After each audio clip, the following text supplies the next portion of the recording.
Cultivating Calmness Podcast. It is October, and that means it is a very special awareness month. And no, it does not involve a pink ribbon. For me, that has never been a month that I celebrate, but in the last decade or so, something that I have become very knowledgeable of and know a lot about is this particular topic. But you should be aware, throughout my talk today, I will not be saying the specific word that this month we are spreading awareness of, is involved in. And the reason why is because many platforms, as I've talked about in a previous episode on this podcast, is that a lot of censorship happens when you mention particular words. So I will be using other words to describe this particular word that we are celebrating an awareness month of.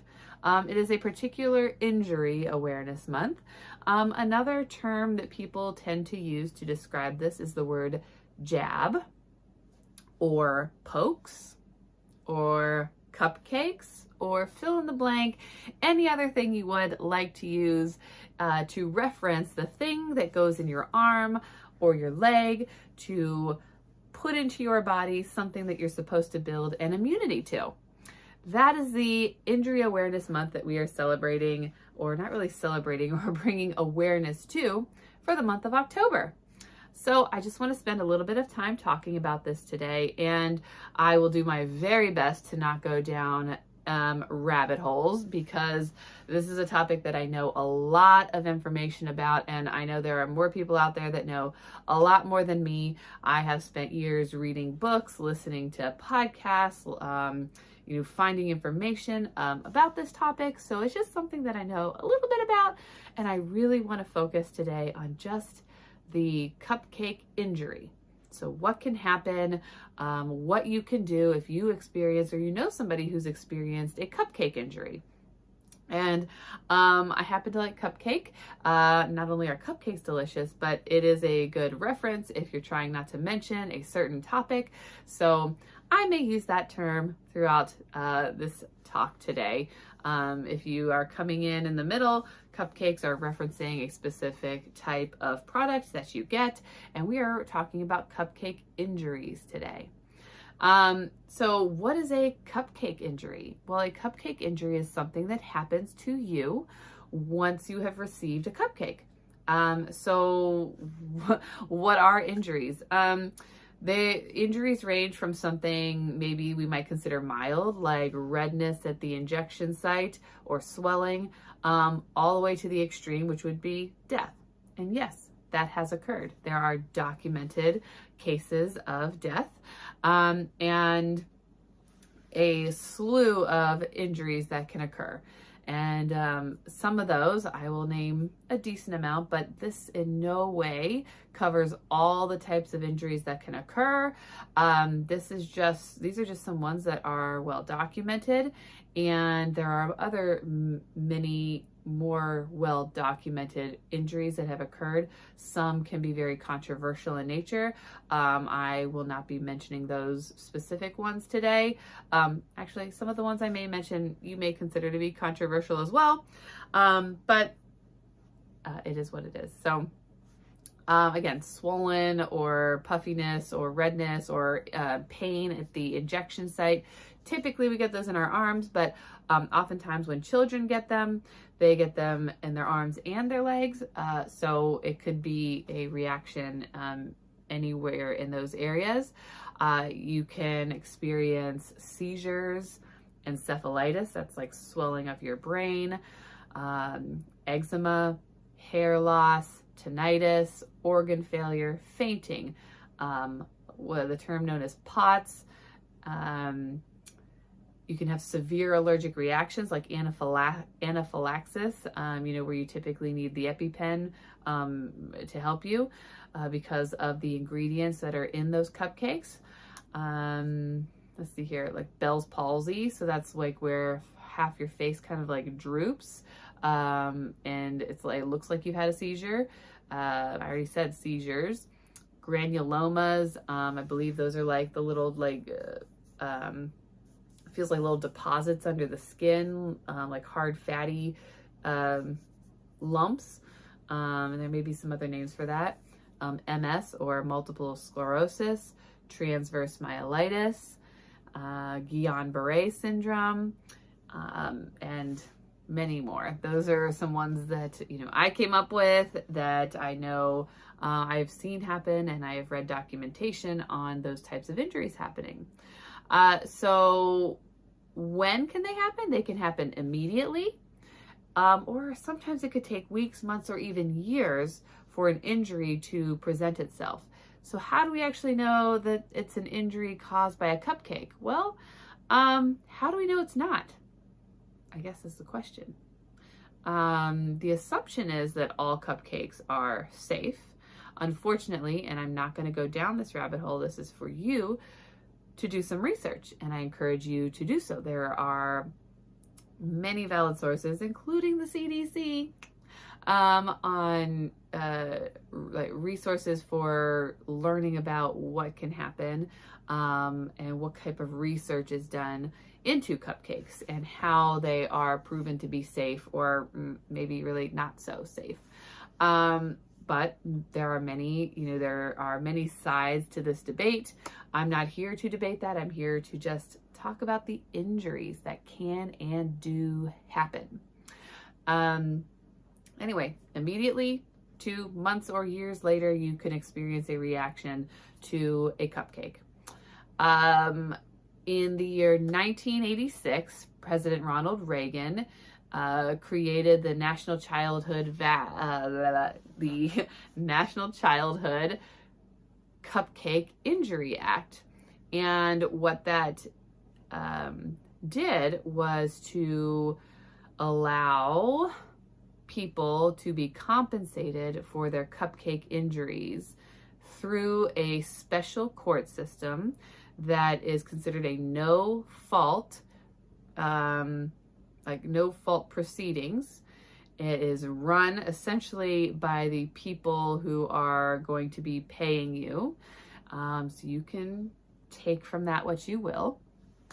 And it was created because there were so many cupcakes that were causing so many injuries that the manufacturers went to the government, went to the president, and asked for something to be done about this. So in order to protect the cupcake industry, to be able to continue to provide cupcakes to everybody, they created the National Childhood Cupcake Injury Act.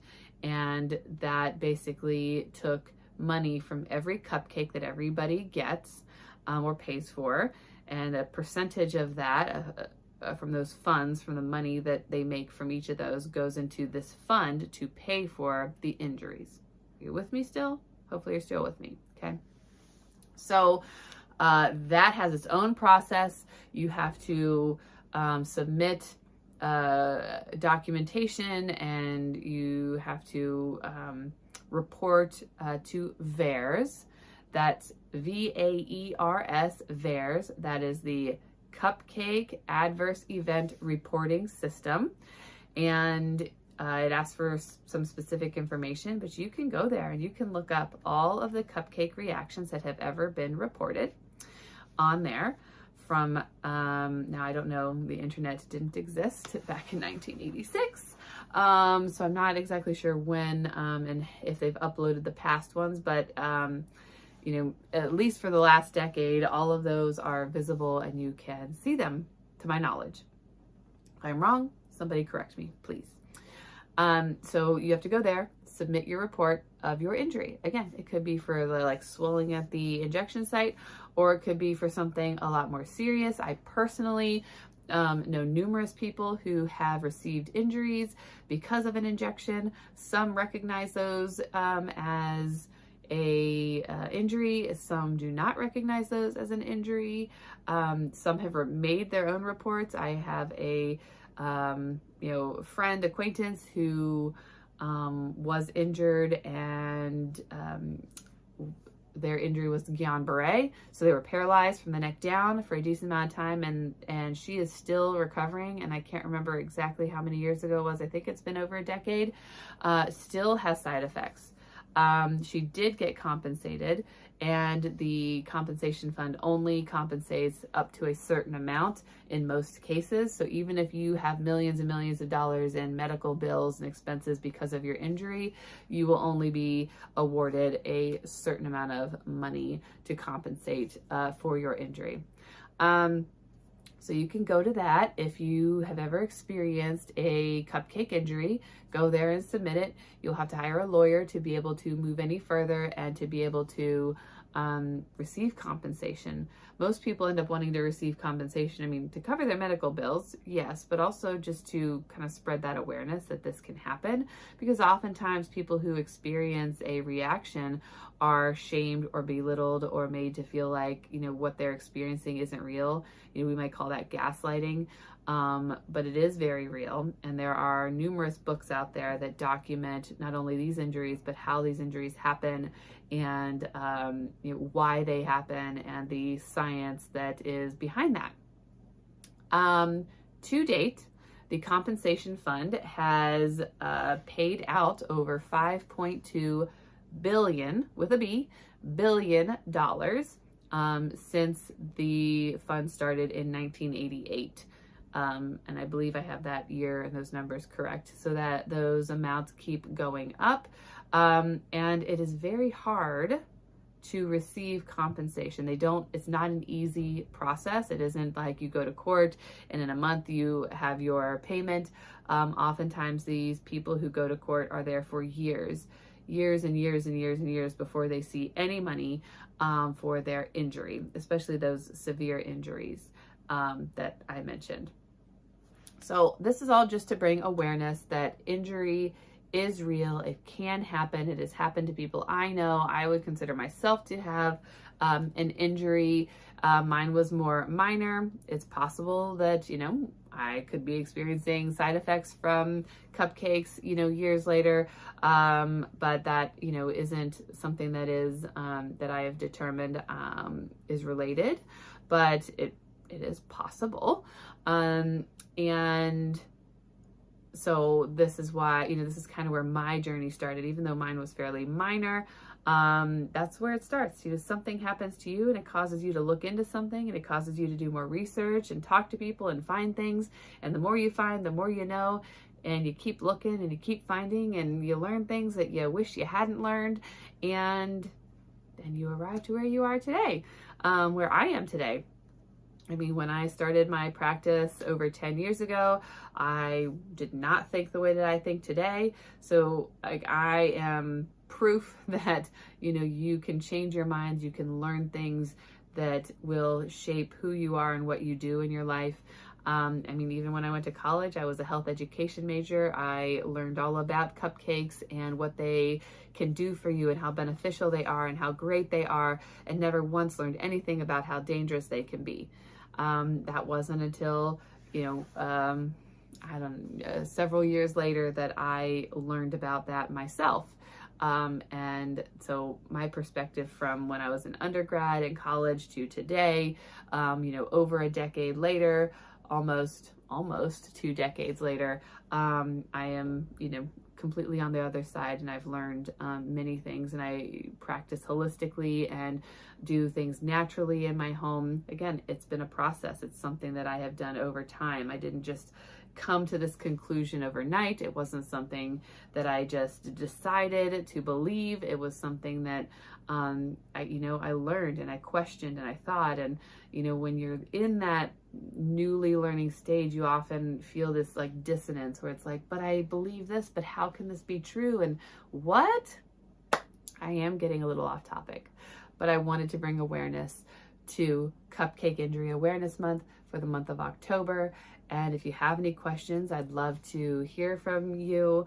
Some books. I mean, there's so many books out there. I couldn't even get to them, but the ones that I wanted to bring awareness to you that may help you to think about that cupcake injury are one that's called 𝗏𝗏𝗋𝗀𝗃𝗁 on Trial, 𝗏𝗏𝗋𝗀𝗃 Cupcake on Trial. That's by Mary Holland, I believe. There's one called Uncupcaked. That's by Forrest Moretti. The Moth and the Iron Lung, that's also by Forrest Moretti. There's one called Profiles of the Cupcake Injured, that's compiled by the Children's Health Defense. And then Dissolving Illusions is another good one, just to gain some education, but also talks about cupcake injury in there, and that's by Dr. Suzanne Humphreys. And again, many more out there that talk about this topic, but specifically focusing on the injuries that can occur and the science related to them. Those are some books that you may be interested in reading or listening to if you have a way to listen to books. So hopefully this podcast doesn't get me banned or shadow banned even more than I already am. I tried really hard not to say certain words today. Hopefully I passed. I know I almost did it a couple times. So thank you for listening. I appreciate you joining me today, and I hope you learned something a little new, and maybe you think about something in a little different way than you did before. Have a wonderful rest of your day, and I will see you again next week.